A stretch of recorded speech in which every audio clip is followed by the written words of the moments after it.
ಡಿಂಡಿಮವ ಹರಿಸು ಕನ್ನಡ ಡಿಂಡಿಮವ ಹರಿಸು ಕನ್ನಡ ಡಿಂಡಿಮವ. ಈಗ ಈ ಒಂದು ಕಾರ್ಯಕ್ರಮದಲ್ಲಿ ಧ್ವಜಾರೋಹಣವನ್ನು ನಡೆಸಿಕೊಟ್ಟಂತಹ ಶ್ರೀಯುತ ಸುಧಾಕರ್ ಸರ್ ಅವರು ಈ ಒಂದು ಕಾರ್ಯಕ್ರಮವನ್ನು ಕುರಿತು ಒಂದು ಸಂದೇಶವನ್ನು ನೀಡಲಿದ್ದಾರೆ.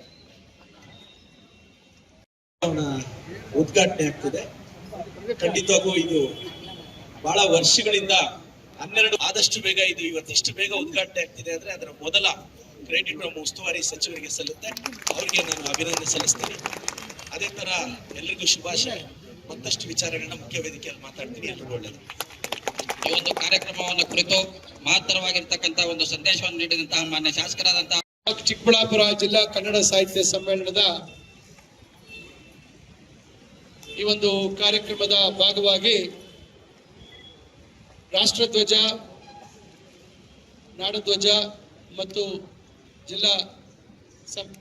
ಜಿಲ್ಲಾ ಕನ್ನಡ ಸಾಹಿತ್ಯ ಪರಿಷತ್ತಿನ ಧ್ವಜವನ್ನ ಆರಿಸಿರ್ತಕ್ಕಂಥ ಈ ಒಂದು ಸಂದರ್ಭದಲ್ಲಿ ವೇದಿಕೆಯಲ್ಲಿ ಉಪಸ್ಥಿತರಿರುವ ಚಿಕ್ಕಬಳ್ಳಾಪುರ ವಿಧಾನಸಭಾ ಕ್ಷೇತ್ರದ ಶಾಸಕರು, ಆತ್ಮೀಯರಾಗಿರ್ತಕ್ಕಂಥ ಪ್ರದೀಪ್ ಈಶ್ವರ್ ಅವರೇ, ಈ ಒಂದು ಜಿಲ್ಲಾ ಸಾಹಿತ್ಯ ಸಮ್ಮೇಳನದ ಎಲ್ಲ ಜವಾಬ್ದಾರಿಗಳನ್ನ ಹೊತ್ತು ಬಹಳ ಯಶಸ್ವಿಯಾಗಿ ಕಾರ್ಯಕ್ರಮಗಳನ್ನ ರೂಪಿಸಿರ್ತಕ್ಕಂಥ ನಮ್ಮ ಜಿಲ್ಲಾಧಿಕಾರಿಗಳಾಗಬೇಕು ಅಂತ ಹೇಳಿ ನನ್ನ ಮೇಲೆ ಸದಾ ಒತ್ತಡವನ್ನ ಇರ್ತಾ ಇರ್ತಕ್ಕಂಥ ಮತ್ತು ಜಿಲ್ಲೆಯ ಕನ್ನಡ ಸಾಹಿತ್ಯ ಪರಿಷತ್ತಿನ ಅಧ್ಯಕ್ಷರು ಗೌರವಾನ್ವಿತರಾಗಿರ್ತಕ್ಕಂಥ ಶ್ರೀ ಪ್ರೊಫೆಸರ್ ಕೋಡಿ ರಂಗಪ್ಪ ಅವರೇ, ಹಾಗೂ ಇಲ್ಲಿ ನೆರೆದಿರ್ತಕ್ಕಂಥ ನಗರಸಭೆಯ ಎಲ್ಲ ಗೌರವಾನ್ವಿತ ಸದಸ್ಯರೇ, ಜಿಲ್ಲೆಯ ಇತರೆ ಎಲ್ಲ ಅಧಿಕಾರಿ ವರ್ಗದವರೇ, ಕರ್ನಾಟಕ ಗೃಹ ನಿರ್ಮಾಣ ಮಂಡಳಿಯ ಅಧಿಕಾರಿಗಳೇ, ಹಾಗೂ ಇಲ್ಲಿ ಬಂದಿರತಕ್ಕಂಥ ನಮ್ಮ ಚಿಕ್ಕಬಳ್ಳಾಪುರ ತಾಲೂಕು ಮತ್ತು ಜಿಲ್ಲೆಯ ಎಲ್ಲ ಕನ್ನಡ ಬಂಧುಗಳೇ, ಹಾಗೂ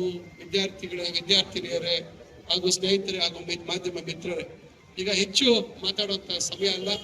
ಇವತ್ತು ಕನ್ನಡ ಭವನ ಬಹಳ ವರ್ಷಗಳ ಒಂದು ಕನಸು ಇವತ್ತು ನನಸಾಗ್ತಾ ಇರ್ತಕ್ಕಂಥದ್ದು. ಇವತ್ತು ನನ್ನ ಉದ್ದೇಶ ಇದೊಂದು ಒಳ್ಳೆ ಕಾರ್ಯಕ್ರಮ ಆಗಬೇಕು. ಕನ್ನಡ ಭವನ ಉದ್ಘಾಟನೆ ಜೊತೆಗೆ ಕನ್ನಡ ಸಾಹಿತ್ಯ ಸಮ್ಮೇಳನ ಆಗ್ತಕ್ಕಂಥದ್ದು ಒಂದು ಸೂಕ್ತವಾದಂಥ ಒಂದು ವ್ಯವಸ್ಥೆ ಅಥವಾ ಒಂದು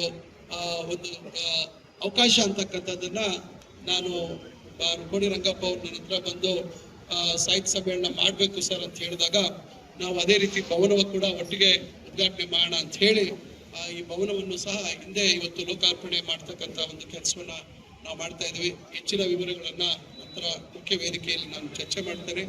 ಈ ಒಂದು ಪ್ರಾರಂಭ ಆಗಿದೆ. ಶುಭ ಸಂದರ್ಭದಲ್ಲಿ, ಶುಭ ಮುಹೂರ್ತದಲ್ಲಿ ನಾವು ಮುಂಜಾನೆ ಇವತ್ತು ಧ್ವಜಾರೋಹಣ ಮಾಡಿ ಯಶಸ್ಸಾಗಲಿ. ಕನ್ನಡ ಭಾಷೆ ನಮ್ಮ ನೆಲೆ ಮತ್ತು ಜಲ ನಮ್ಮ ಉಳಿತಕ್ಕಂಥ ಒಂದು ನಿಟ್ಟಿನಲ್ಲಿ ಕನ್ನಡವನ್ನ ನಾವು ಮತ್ತಷ್ಟು ಉತ್ತುಂಗಕ್ಕೆ, ನಮ್ಮ ಭಾಷೆಯ ಮೇಲೆ ಹೆಚ್ಚಿನ ಅಭಿಮಾನವನ್ನ ಬೆಳೆಸ್ಕೊಳ್ತಕ್ಕಂಥದಕ್ಕೆ ನಾವೆಲ್ಲರೂ ಮತ್ತಷ್ಟು ಒಂದು ಕಾರಣೀಭೂತರಾಗಬೇಕು ಮತ್ತು ಆ ನಿಟ್ಟಿನಲ್ಲಿ ನಾವೆಲ್ಲರೂ ಒಟ್ಟಾಗಿ ಹೋರಾಟ ಮಾಡಬೇಕು ಮತ್ತು ಅದನ್ನ ಮತ್ತಷ್ಟು ನಾವೆಲ್ಲರೂ ಹೆಚ್ಚು ಬೇರೆ ನಮ್ಮ ರಾಜ್ಯ ಮತ್ತು ಇತರೆ ರಾಜ್ಯಗಳಿಂದ ಬರ್ತಕ್ಕಂಥವರು ಕೂಡ ಕನ್ನಡ ಭಾಷೆಯನ್ನ ಬಳಸುವಂತ ರೀತಿಯಲ್ಲಿ, ಒಳ್ಳೆ ರೀತಿಯಲ್ಲಿ ಅವರ ಮನಸ್ಸು ಗೆಲ್ತಕ್ಕಂಥ ಒಂದು ಪ್ರಯತ್ನವನ್ನ ಮಾಡೋದ್ರ ಜೊತೆಗೆ ನಮ್ಮ ಈ ಒಂದು ಜಿಲ್ಲೆಯ ಅಭಿವೃದ್ಧಿ, ಸರ್ವಾಂಗೀಣ ಅಭಿವೃದ್ಧಿ ದೃಷ್ಟಿಯಲ್ಲಿ ನಾವೆಲ್ಲರೂ ಒಟ್ಟಾಗಿ, ಚುನಾಯಿತ ಪ್ರತಿನಿಧಿಗಳೆಲ್ಲರೂ ಒಟ್ಟಾಗಿ ಕೆಲಸ ಮಾಡಬೇಕು ಅಂತಕ್ಕಂಥ ಮಾತನ್ನ ಹೇಳಿ ನಾನು ನನ್ನ 2 ಮಾತುಗಳನ್ನ ಈ ಸಂದರ್ಭದಲ್ಲಿ ಮುಕ್ತಾಯ ಮಾಡಲಿಕ್ಕೆ ನಾನು ಇಷ್ಟಪಡ್ತೇನೆ.